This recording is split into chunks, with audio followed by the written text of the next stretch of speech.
अर्थशास्त्राचा एक साधा सोपा सरळ नियम असं सांगतो की वस्तूची किंमत जर कमी असेल आणि वस्तूवर मिळणारी सेवा जर जास्त चांगली असेल तर ती वस्तू कधी पण बाजारपेठेत उत्तमरित्या उपलब्ध होते आणि बाजारपेठमध्ये ती नक्कीच भाव खाऊन जाते. आणि जर हाच नियम आपण अर्थशास्त्राचा या ऑनलाईन बिझनेसला लावला तर नक्कीच ऑनलाईन बिझनेस इतरांच्या मानानं पुढारीवर आपल्याला दिसून येतो. कारण ऑनलाईन बिझनेसमध्ये आपल्याला सेवा आणि किंमत यांची हमी मिळते. कारण ऑनलाईन बिझनेसमध्ये थेट कंपनीकडून रिटेलर विकत घेत असल्यामुळे त्यावर मिळणारी सूट ही जास्त प्रमाणात असते आणि त्यामुळे त्यावर मिळणारी सेवा ही देखील चांगली असते. कारण आपण घरी बसल्या एखादी वस्तू मागवू शकतो, नाही आवडली ती परत पाठवू शकतो.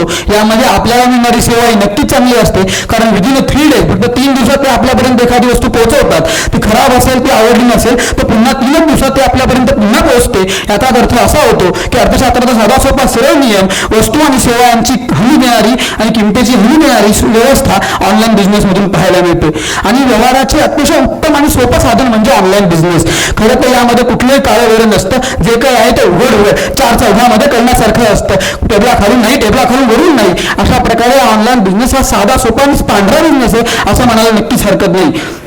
यामध्ये कोणत्याही प्रकारची फसवणूक नाही. जरी आपल्याला मोबाईलमध्ये चित्र एक दिसतं आलं दुसरं असं जरी घडलं तरी आपण ते पुन्हा पाठवू शकतो. ज्याला मी आधी सेवा असं म्हणालो तेच इथं नाही. दुकानदार मात्र अरेरावी करतात असं आपण बऱ्याच वेळा पाहतो. बऱ्याच वेळा आम्हाला फसवणुकीचा निघतो. आता तर धान्य कडधान्य वगैरे सगळं काही ऑनलाईन मिळतं.